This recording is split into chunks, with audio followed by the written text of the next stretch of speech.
Here in the heart of Banff, nature speaks in the language of rivers and falls. The Bow Falls, relentless yet graceful, reminds us of the quiet power that shapes the land, as water, in time, wears down even the mightiest stone.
Drift upon the Bow River is to let the wild heart of nature guide you.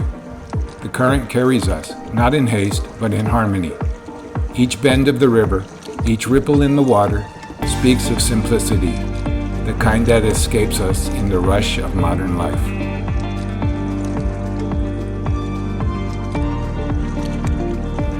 The Bow River, originating from the Bow Glacier in the Canadian Rockies, flows 365 miles through Alberta, including Banff and Calgary, before joining the South Saskatchewan River. It has played a crucial role in Indigenous history, particularly for the Blackfoot people, who named it for the reeds along the banks used for making bows.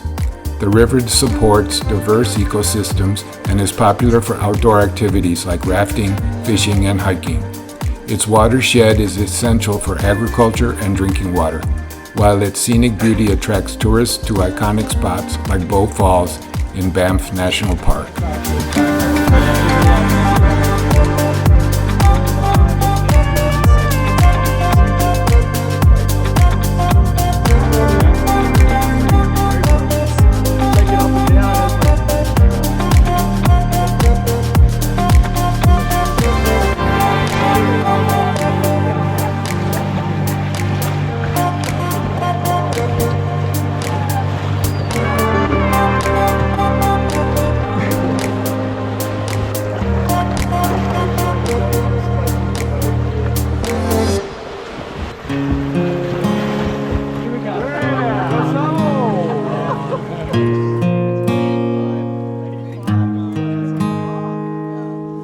That's named after Reverend Robert Rundle, who was the first person to bring Christianity into the Bow Valley.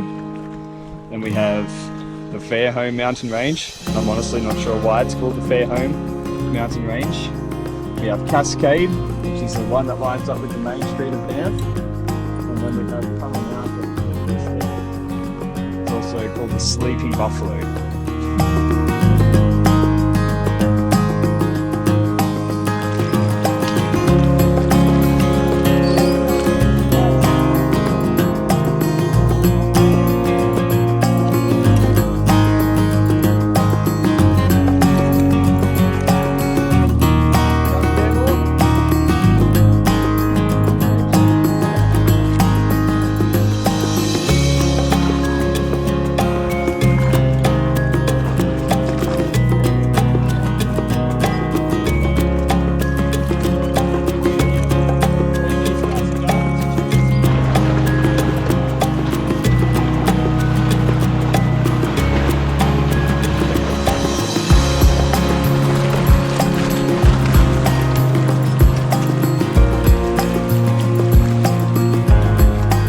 Now we have our first sighting of hoodoos in Banff National Park.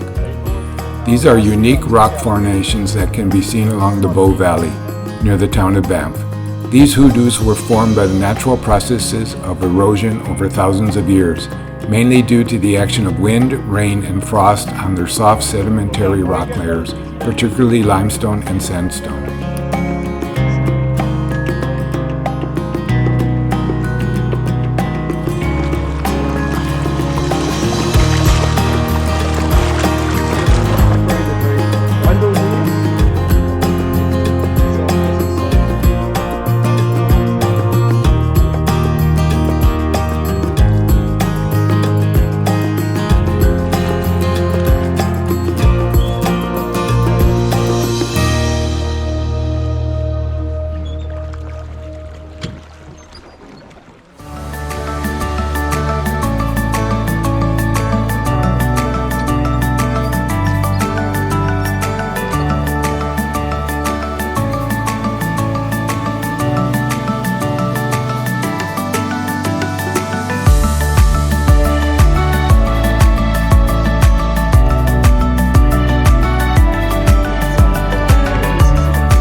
this stillness, we discover ourselves, not separate from the earth, but a part of its endless flow. Here on the Bow River, we find freedom. Thanks for watching.